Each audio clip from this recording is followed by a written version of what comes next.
The Second Temple was an important Jewish holy temple which stood on the Temple Mount in Jerusalem during the Second Temple period, between 516 BCE and 70 CE. According to Jewish tradition, it replaced Solomon's temple which, according to the tradition, was destroyed by the Neo-Babylonian Empire in 586 BCE, when Jerusalem was conquered and a portion of the population of the Kingdom of Judah was taken into exile in Babylon. Jewish eschatology includes a belief that the Second Temple will be replaced by a future Third Temple.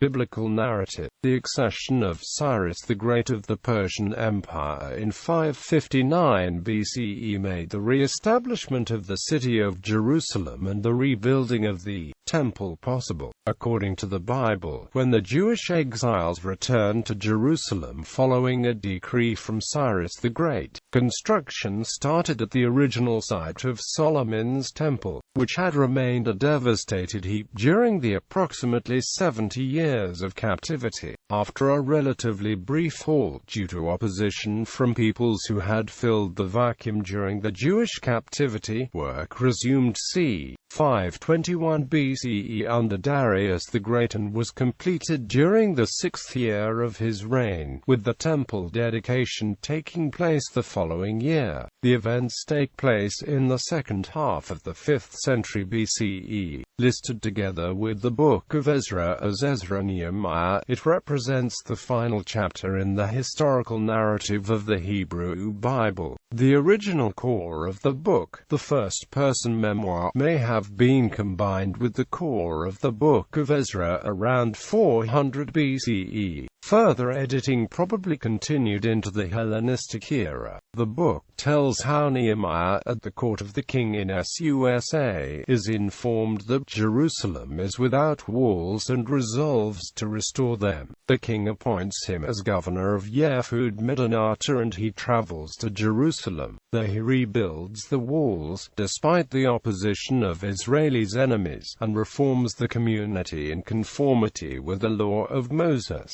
After 12 years in Jerusalem, he returns to Susa but subsequently revisits Jerusalem. He finds that the Israelites have been backsliding and taking non-Jewish wives, and he stays in Jerusalem to enforce the law, based on the biblical account. After the return from Babylonian captivity, their arrangements were immediately made to reorganize the desolated Yehud province after the demise of the Kingdom of Judah 70 years earlier. The body of pilgrims, forming a band of 42,360, having completed the long and dreary journey of some 4 months, for the banks of the Euphrates to Jerusalem, were animated in all the proceedings by a strong religious impulse, and therefore one of the first concerns was to restore their ancient house of worship by rebuilding the destroyed temple and reinstituting the sacrificial rituals known as the Korbanot.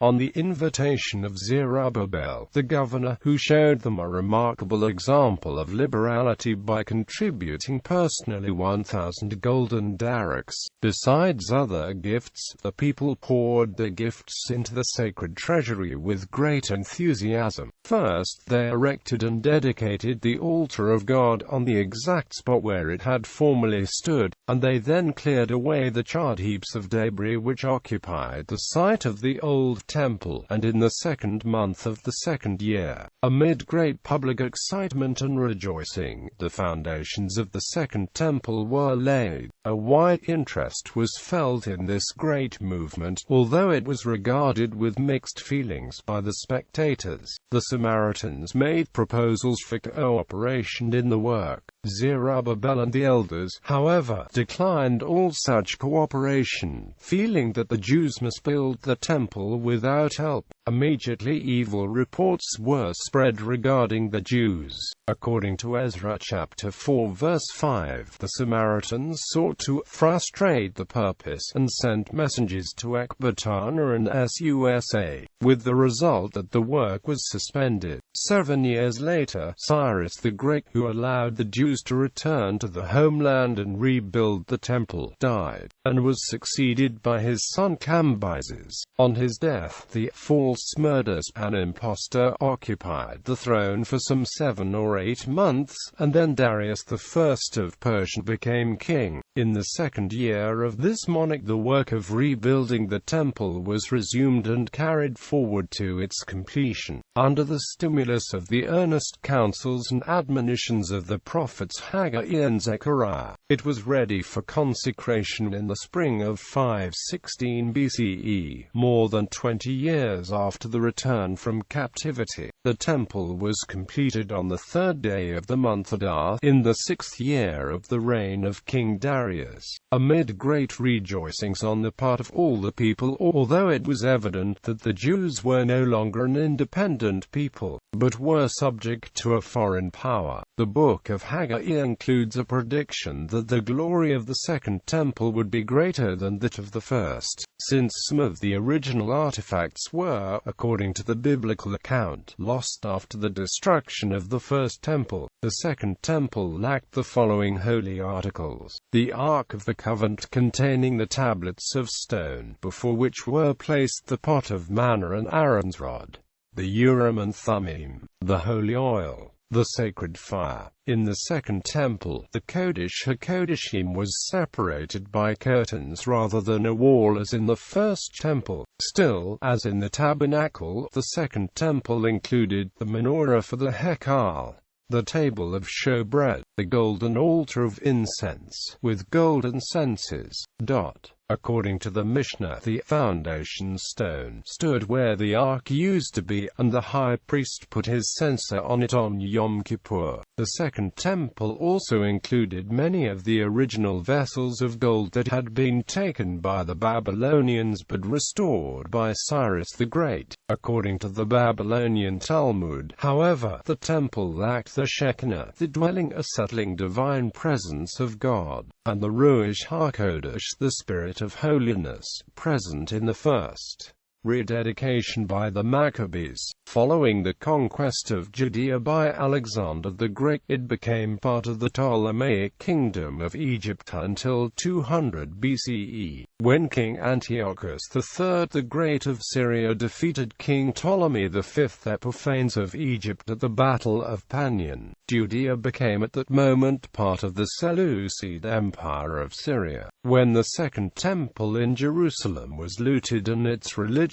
services stopped, Judaism was effectively outlawed. In 167 BCE, Antiochus IV Epiphanes ordered an altar to Zeus erected in the temple. He also banned circumcision and ordered pigs to be sacrificed at the altar of the temple. Following the Maccabean revolt against the Seleucid Empire, the Second Temple was rededicated and became the religious pillar of the Jewish Hasmonean kingdom, as well as culturally associated with the Jewish holiday of Hanukkah. Hasmonean dynasty and Roman conquest. There is some evidence from archaeology that further changes to the structure of the temple and its surroundings were made during the Hasmonean rule. Salome Alexandra, the queen of Hasmonean kingdom, appointed her elder son Hyrcanus as the high priest of Judea. Her younger son Aristobulus, who was determined to have the throne, and as soon as she died he seized the throne. Hyrcanus, who was in line to be the king, agreed to be contented with being the high priest. Antipater, the governor of Idumea, encouraged Hyrcanus not to give up his throne. Eventually Hyrcanus fled to Aretas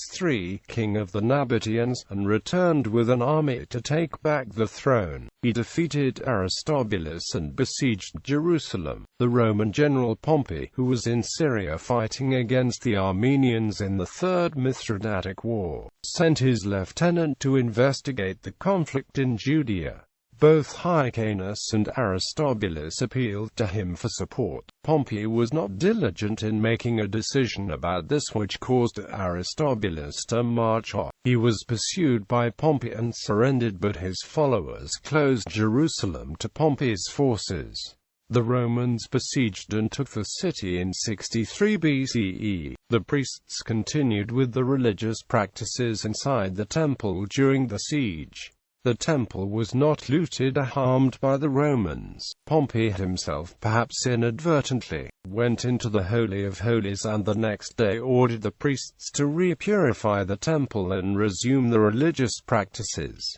Herod's temple. Reconstruction of the temple under Herod began with the massive expansion of the Temple Mount. Religious worship and temple rituals continued during the construction process. When the Roman Emperor Caligula planned to place his own statue inside the temple, Herod's grandson Agrippa I was able to intervene and convince him against this construction. Herod's temple was one of the larger construction projects of the 1st century BCE. Josephus records that Herod was interested in perpetuating his name through building projects, that his construction programs were extensive and paid for by heavy taxes, but that his masterpiece was the Temple of Jerusalem. The old temple built by Zerubbabel was replaced by a magnificent edifice.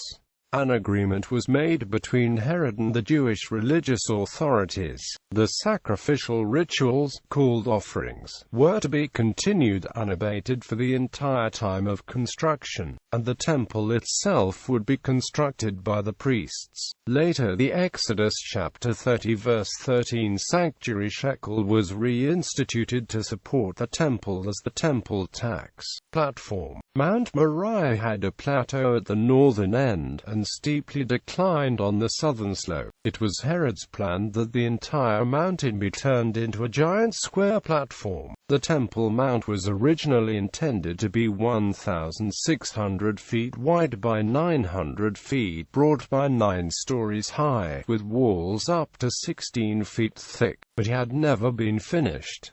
To complete it, a trench was dug around the mountain, and huge stone bricks were laid. Some of these weighed well over 100 tons, the largest measuring 44.6 feet by 11 feet by 16.5 feet and weighing approximately 567 to 628 tons, while most were in the range of 2.5 by 3.5 by 15 feet. King Herod had architects from Greece, Rome and Egypt plan the construction. The blocks were presumably quarried by using pickaxes to create channels. Then they hammered in wooden beams and flushed them with water to force them out. Once they were removed, they were carved into precise squares and numbered at the quarry to show where they would be installed. The final carving would have been done by using harder stones to grind or chisel them to create precise joints. They would have been transported using oxen and specialized carts. Since the quarry was uphill from the temple, they had gravity on the side, but care needed to be taken to control the descent. Final installation would have been done using pulleys or cranes.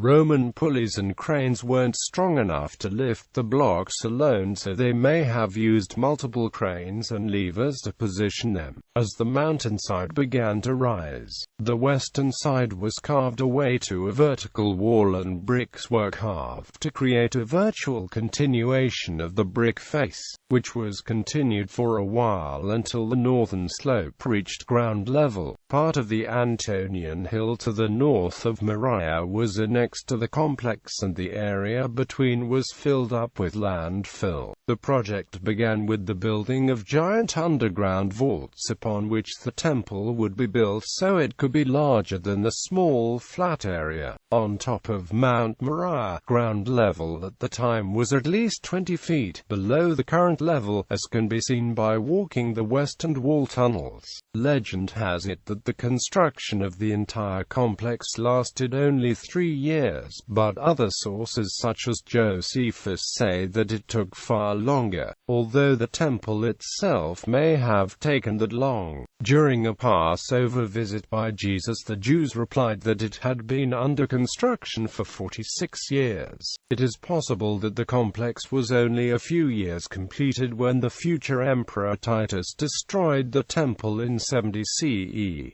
court of the Gentiles. This area was primarily a bazaar, with vendors selling souvenirs, sacrificial animals, food, as well as currency changes, exchanging Roman for Tyrian money because the Jews were not allowed to coin their own money and they viewed Roman currency as an abomination to the Lord. As also mentioned in the New Testament account of Jesus and the money changes when Jerusalem was packed with Jews who had come for Passover, perhaps numbering 300,000 to 400,000 pilgrims. Guides that provided tours of the premises were also available. Jewish males had the unique opportunity to be shown inside the temple itself. The priests, in the white linen robes and tubular hats, were everywhere, directing pilgrims and advising them on what kinds of sacrifices were to be performed. Behind them, as they entered the court of the Gentiles from the south through the Huldah gates, was the royal porch, which contained a marketplace, administrative quarters, and a synagogue. On the upper floors, the great Jewish sages held court. Priests and Levites performed various chores, and from there, tourists were able to observe the events. To the east of the court was Solomon's porch, and to the north the Soreg, the middle wall of separation, a stone wall separating the public area from the inner sanctuary where only Jews could enter, described as being 3 cubits high by Josephus. Pinnacle. The accounts of Jesus' temptations in Matthew's and Luke's Gospels both suggest that the second temple had one or more pinnacles. Then he brought him to Jerusalem, set him on the pinnacle of the temple, and said to him, "If you are the Son of God, throw yourself down from here." Inside the Soreg, according to Josephus, there were 10 entrances into the inner courts, 4 on the south, 4 on the north, 1 on the east and 1 leading east to west from the court of women to the court of the Israelites, named the Nicanor Gate. The gates were, on the south side the Fuel Gate, the Firstling Gate, the Water Gate. On the north side, from west to east, are the Jeconiah Gate, the Offering Gate, the Women's Gate and the Song Gate. On the eastern side, the Nicanor Gate, which is where most Jewish visitors entered. A few pieces of the Soreg have survived to the present day. Within this area was the court of the women, open to all Jews, male and female. Even a richly unclean Cohen could enter to perform various housekeeping duties. There was also a place for lepers, as well as a ritual barber shop for Nazarites. In this, the largest of the temple courts, one could see constant dancing, singing and music. Only men were allowed to enter the court of the Israelites, where they could observe sacrifices of the high priest in the court of the priests. The court of the priests was reserved for Levite priests. Temple's sanctuary between the entrance of the building and the curtain veiling the Holy of Holies were the famous vessels of the temple, the menorah, the incense-burning altar, and various other implements. Pilgrimages. Jews from distant parts of the Roman Empire would arrive by boat at the port of Jaffa, where they would join a caravan for the 3-day trek to the Holy City and would then find lodgings in one of the many hotels or hostelries.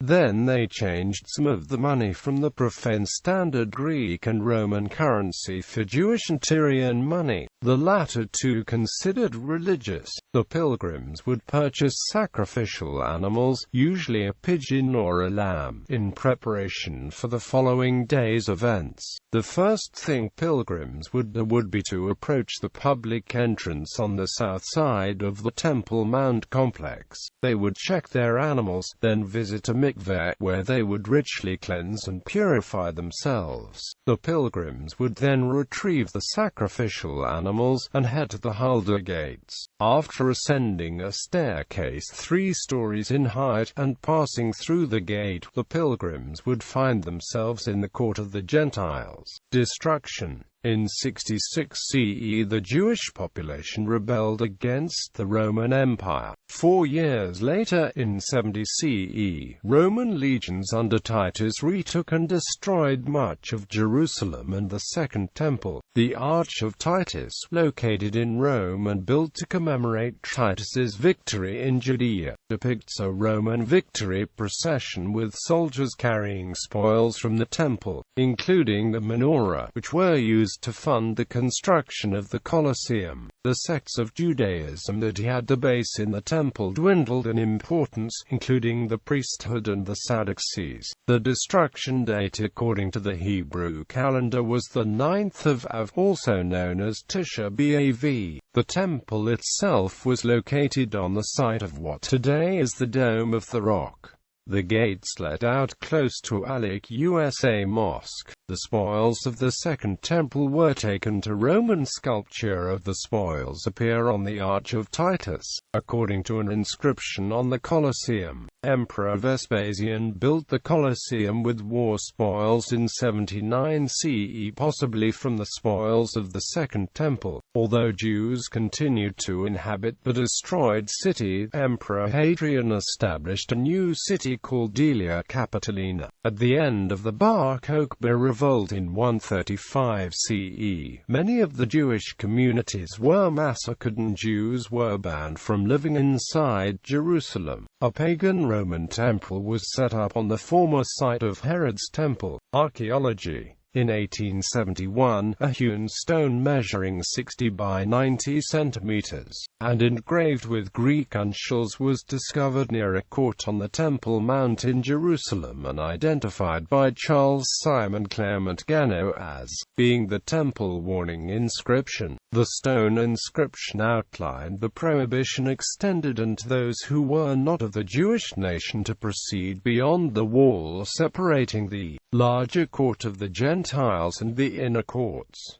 The inscription read in 7 lines: mu eta omicron epsilon nu alpha alpha lambda lambda omicron gamma epsilon nu eta epsilon iota sigma pi omicron rho epsilon epsilon epsilon sigma omicron alpha iota epsilon nu tau omicron sigma tau omicron epsilon pi epsilon rho iota tau omicron iota epsilon rho omicron nu tau rho epsilon phi alpha kappa tau omicron epsilon kappa alpha iota pi epsilon rho iota beta omicron lambda omicron epsilon omicron sigma delta alpha nu lambda eta phi theta eta epsilon alpha epsilon tau omega iota alpha iota tau iota omicron sigma epsilon sigma tau alpha iota delta iota alpha tau omicron epsilon chi alpha kappa omicron lambda omicron epsilon theta epsilon iota nu theta alpha nu alpha tau omicron. New translation: let no foreigner enter within the parapet and the partition which surrounds the temple precincts. Anyone caught will be held accountable for his ensuing death. Today, the stone is preserved in Istanbul's Museum of Antiquities. In 1936, a fragment of a similar temple warning inscription was found. After 1967, archaeologists found that the wall extended all the way around the Temple Mount and is part of the city wall near the Lion's Gate. Thus, the western wall is not the only remaining part of the Temple Mount. Currently, Robinson's Arch remains as the beginning of an arch that spanned the gap between the top of the platform and the higher ground farther away. This had been used by the priests as an entrance. Commoners had entered through the still extant, but now plugged, gates on the southern side which led through beautiful colonnades to the top of the platform. One of these colonnades is still extant and reachable through the Temple Mount. The southern wall was designed as a head entrance. Recent archaeological digs have found thousands of mikvahs for the ritual purification of the worshippers, as well as a grand stairway leading to the now blocked entrance. Inside the walls, the platform was supported by a series of vaulted archways now called Solomon's Stables, which still exist and whose current renovation by the WAQF is extremely controversial. The temple itself was constructed of imported white marble that gleamed in the daylight. On September 25, 2007, Yuval Barak, archaeologist with the Israeli Antiquities Authority, announced the discovery of a quarry compound which may have provided King Herod with the stones to build his temple on the Temple Mount. Coins, pottery and an iron stake found proved the date of the quarrying to be about 19 BCE. Archaeologist Ehud Netzer confirmed that the large outlines of the stone cuts is evidence that it was a massive public project worked by hundreds of slaves. The Magdala stone is thought to be a representation of the Second Temple carved before its destruction in the year 70. Second Temple Judaism. The period between the construction of the Second Temple in 515 BCE and its destruction by the Romans in 70 CE witnessed major historical upheavals and significant religious changes that would affect most subsequent Western religions. The origins of the authority of Scripture, of the centrality of law and morality in religion, of the synagogue and of apocalyptic expectations for the future all developed in the Judaism of this period.